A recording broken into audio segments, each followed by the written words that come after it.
Jesus was watching her from wherever he was. Not from heaven, from this earth.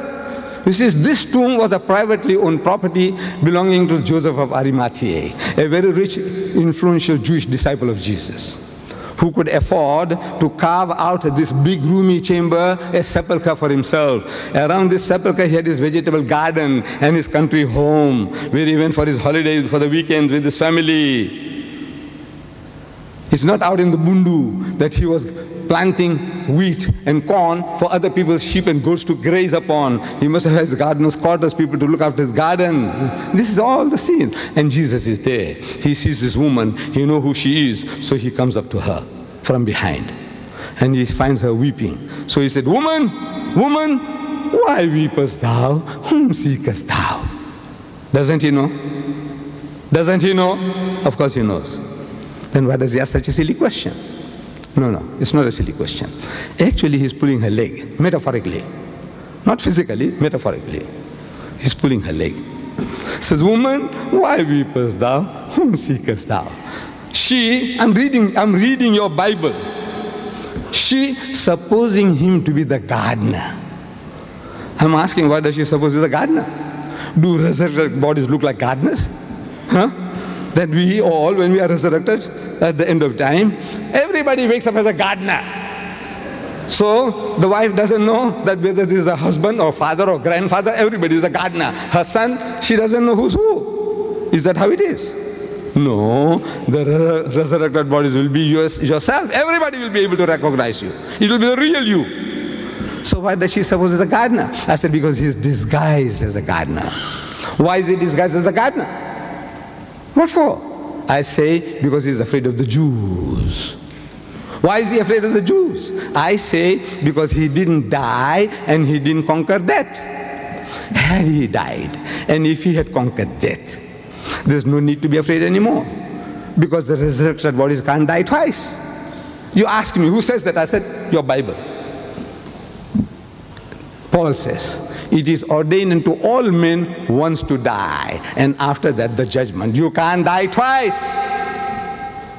So if he had conquered death, no need to be afraid, because nobody can kill him anymore.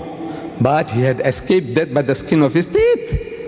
If he gets caught, they'll make doubly sure, the Jews make doubly sure that they kill him. So he's disguised as a gardener. She's supposing him to be the gardener. Says, "Sir, if you have taken him hence, tell me, where have you laid him? To rest, to relax, to recuperate, not where have you buried him? So that I might take him away. I alone, one frail Jewess, carrying away a dead rotting corpse of at least 160 pounds, not like me, I'm 200. Not like me. Jesus, sturdy, muscular young man, 160 at least, with 100 pounds weight of medical, make him 260. Can you imagine this Jewess carrying this rotting corpse like an American superwoman? She could do. I said, take him and carry him and take him where? Bury him as a who dug the grave. To bury, carrying is one thing, 260 pounds. Maybe this superwoman, she can do it. But to bury him, she'll have to dump him in a hole. Does it make sense? She's going to dump him in a hole. Does that make sense? No. She's talking about that I alone might take him away for treatment, to look after him. Come on. My dear brothers and sisters, look, each and everything, every verse, I'm telling you now, I give you 30 different reasons from the Bible that Jesus didn't die. He was alive. 30 different reasons from the Bible. I have written a book called Crucifixion or Crucifixion. I don't know whether it's available in this country, but you write to me, you should get it. Or in my volume 2 of the choice, you should get it. I can see the enthusiasm among my Christian brethren. I would rather give them the chance to ask questions. And there are 2 mics available. There's one on this end and on this other end. I want people to queue up, and then we will ask one at a time, one to the right, one to the left, one to the right, one to the left. But give our Christian brothers a preference, that's all. You Muslims also have a right to ask questions, but give our Christian brethren a preference to ask questions first. message here. Thank you.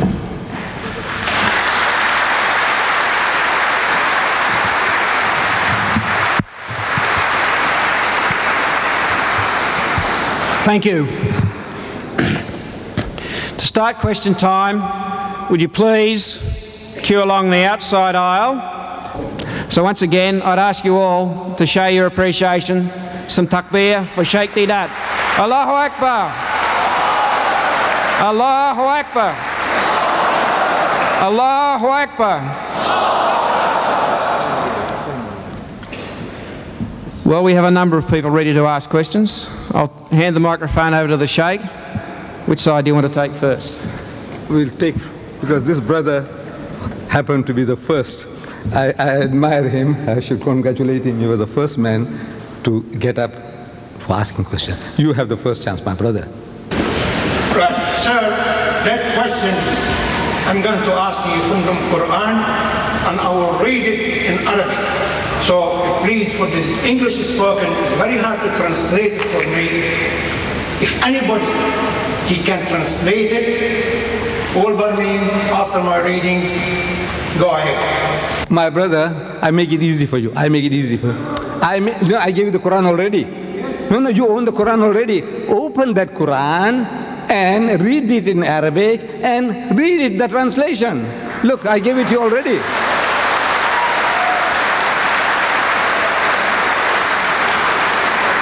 Be fair. Look, I give you time. I give you a chance. I give you a chance. You get that Quran, find that verse, read it in Arabic, and give them the translation. You do that.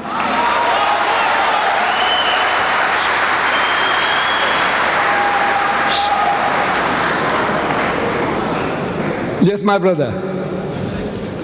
Mr. Deedat, as you know, I am a Christian, and I'm fascinated by the work you are doing. Let me start from the beginning, Mr. Deedat. In your Afrikaans Torah, the one written and printed and revised recently by you and your Islam